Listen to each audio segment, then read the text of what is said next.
हजरत उमर रजी अल्लाह ताला अन्हो पर तनकीद हुई, सबके सामने उनसे पूछा गया कि कहाँ से आया ये, आपके पास, आपका तो कद लंबा है, ये कपड़े कहाँ से आए?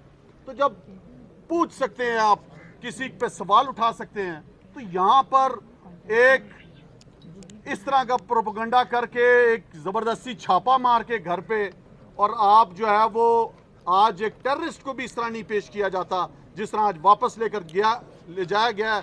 जब उन्हें कहा गया है कि जज साहब ने खुद कहा कि हाँ फैमिली से मिलने दो, और उसके बावजूद ये तरीका, मैं समझता हूँ अवाम के हौसले पस्त नहीं कर सकता। फवाद चौधरी बहादुरी और जुर्रत का निशान बन चुके हैं। आप जितना जुल्म करोगे, मैं समझता हूँ कि अवाम और हौसले के साथ सामने आएगी। आपने इमरान खान का हौसला, 22 करोड़ लोगों का हौसला है आज, और फवाद चौधरी का हौसला, इससे पहले भी आपने बहुत कुछ किया। मैं समझता हूँ कि अब इस चीज़ को ख़त्म करना चाहिए।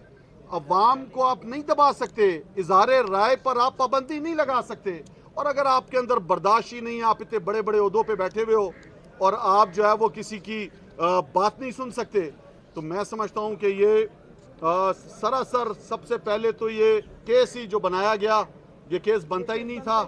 और आज जो हालात पैदा किए जा रहे हैं, जिस तरह उनको ले जाया गया, शर्मनाक तरीका था। पुलिस उन पे चादरें फेंक रही है कि वो किसी तरह नजर नहीं आ सके।